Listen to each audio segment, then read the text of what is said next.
नमस्कार दोस्तों, मैं आपका दोस्त राजेंद्र गुप्ता। कैसे हैं आप सब लोग? घर परिवार सब बहुत मंगलमय होगा।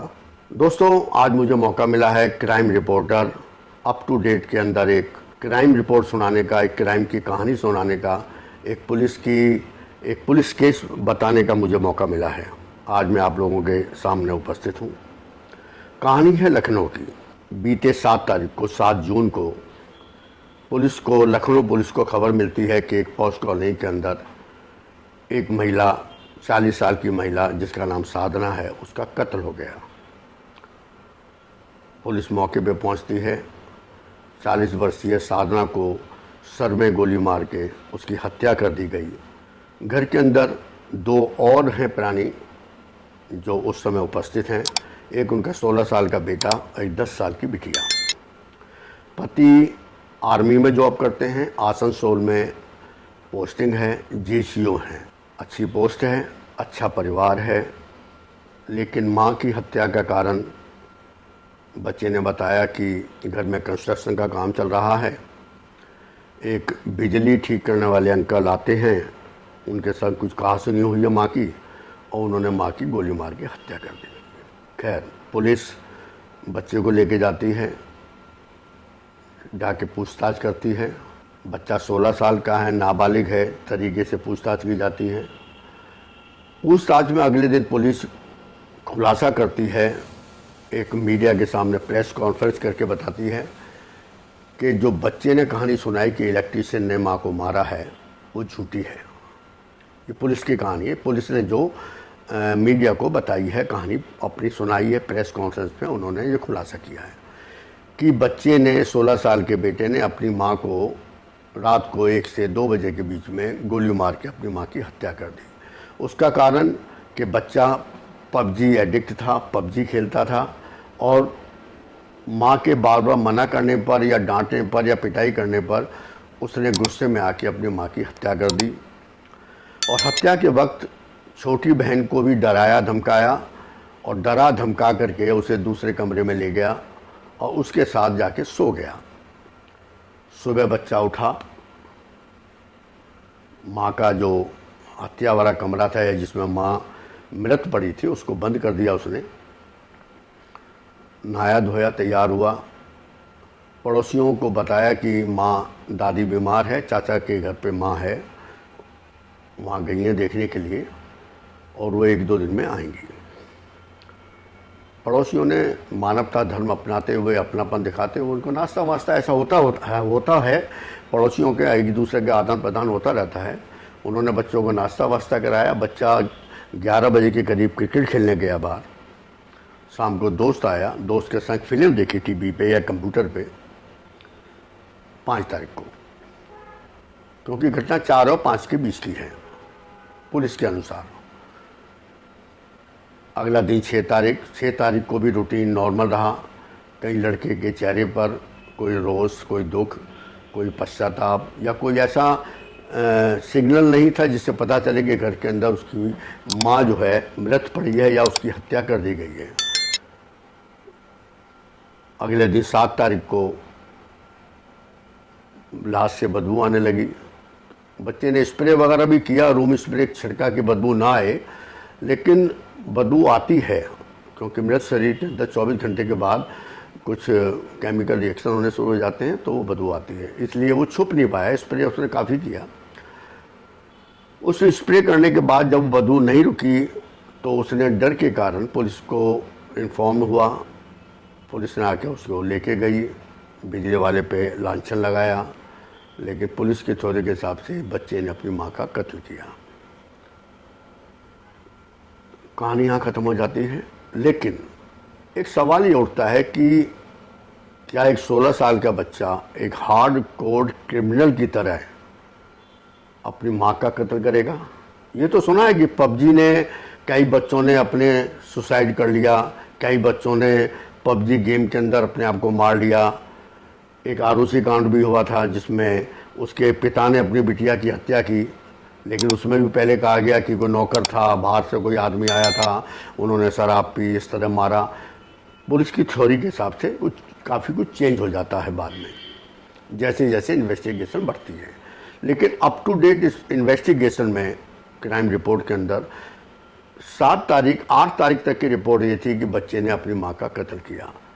सवाल 2-3 है कि बच्चा इतना बेखौफ कैसे हुआ।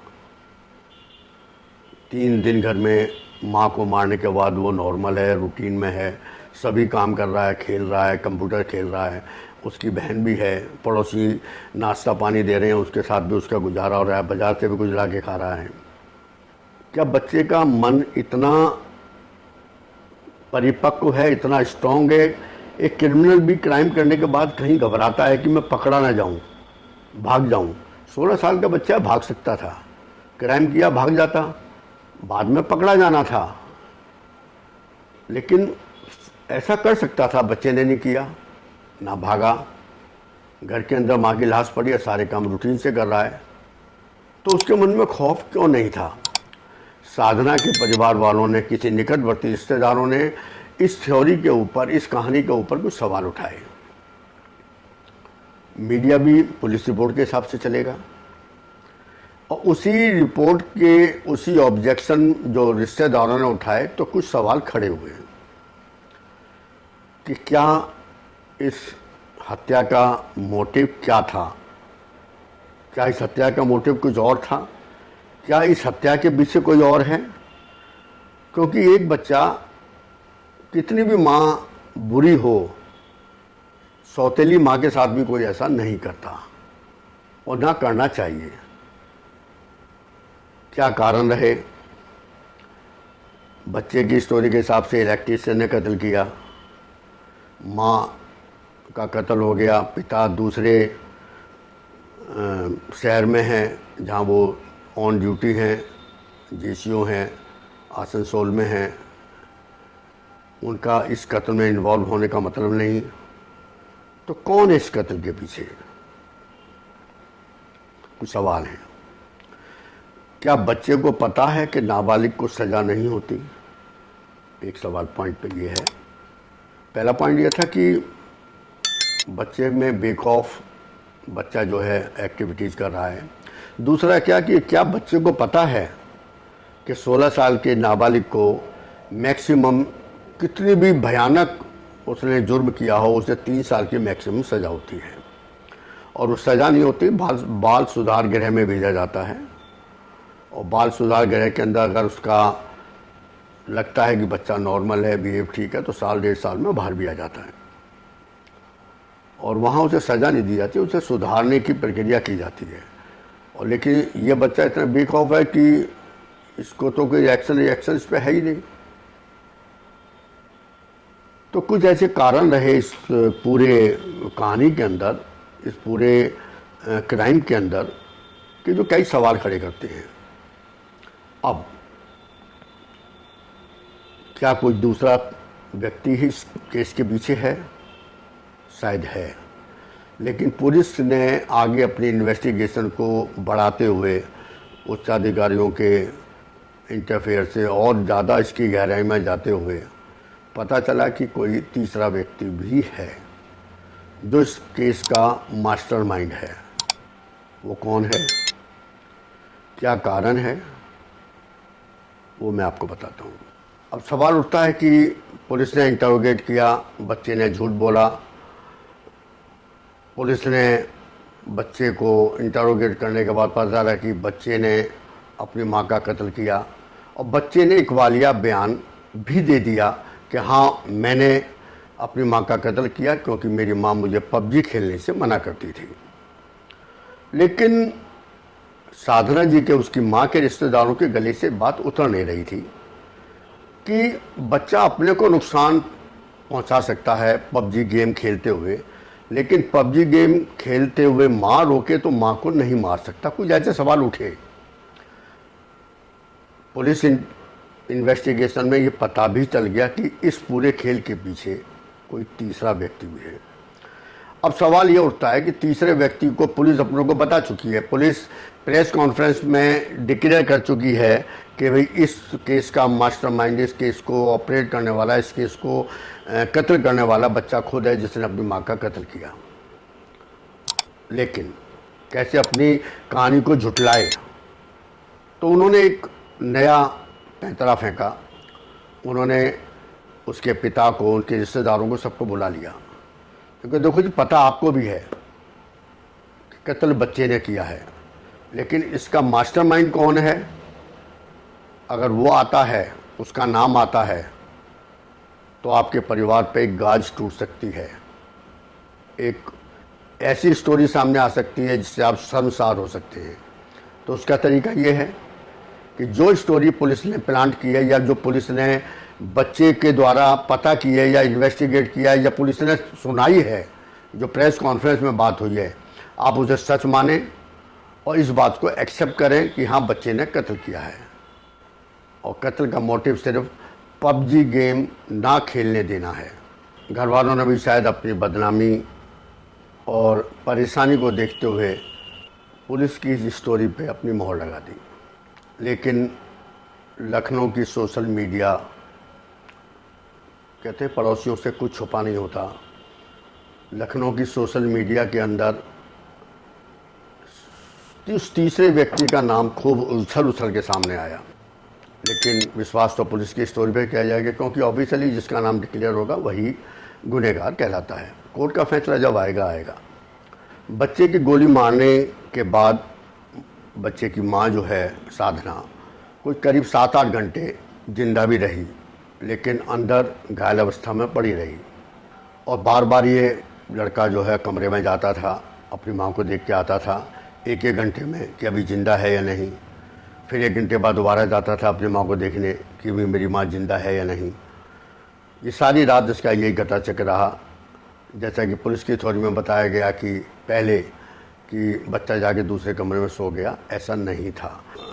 कासिम आबिदी जी ने बताया कि मां की डेथ अगले दिन करीब को 11-12 बजे हुई है, जैसा कि अब नई इन्वेस्टिगेशन में सामने आ रहा है।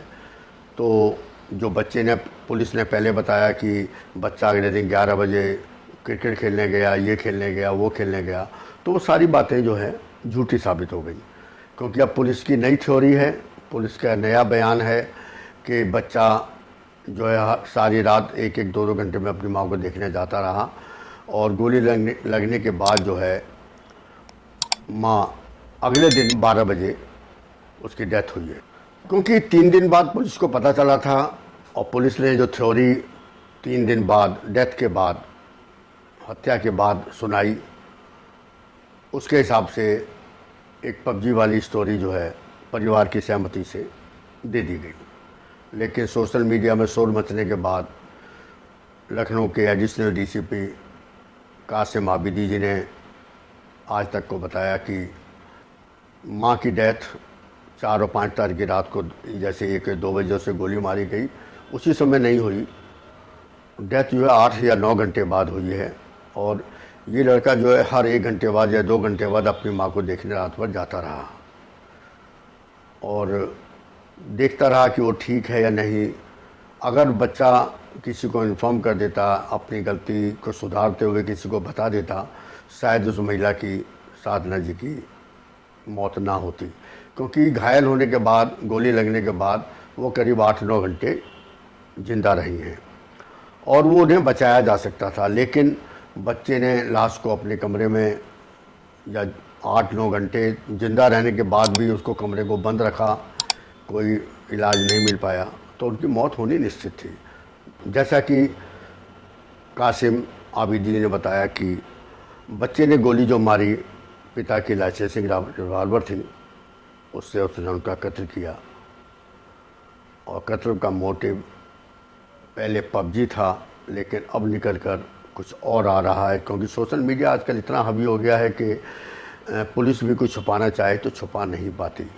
पुलिस के आला अधिकारी नहीं छुपाने देते, नीचे वालों को भी थोड़ा डर का माहौल बना रहता है। तो इसलिए सोशल मीडिया पे कोई बात उठती है तो पुलिस को भी अपने आप को सुधारना पड़ता है। अच्छा, हुआ क्या कि लड़के ने गोली मारी एक, जैसे कि लड़के की बहन जो 10 साल की बिटिया है उसने बताया, उसकी बहन ने बताया कि गोली मारने के बाद अपनी घायल माँ को देखने जाता, उसकी नब्ज टटोलता, उसकी नाक पे उंगली रखता, देखा सांस आ रही नहीं आ रही, रात भर बच्चा बेचैन रहा, रात भर आता रहा, जाता रहा, नब्ज टटोलता रहा सारी रात। जैसे कि पहले उसने बच्चे ने बयान दिया कि मैं रात को जाके सो गया, या पुलिस ने बयान दिया, नहीं ऐसा नहीं हुआ।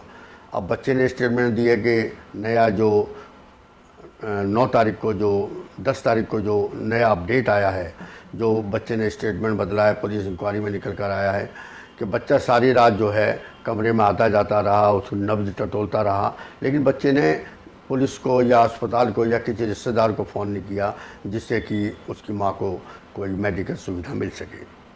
और बच्चा अगले दिन 12 बजे तक, जब तक माँ की मौत नहीं हो गई, उसका रात भर ये आना जाना लगा रहा। 12 बजे जब ये सुनिश्चित हो गया कि माँ की डेथ हो गई तो बच्चा शांत होकर बैठ गया। और जैसा कि पोस्टमार्टम रिपोर्ट से पता चलता है कि गोली बेटे ने अपनी माँ को बहुत बेहद करीब से मारी थी, तो गोली पार निकल गई थी सर से।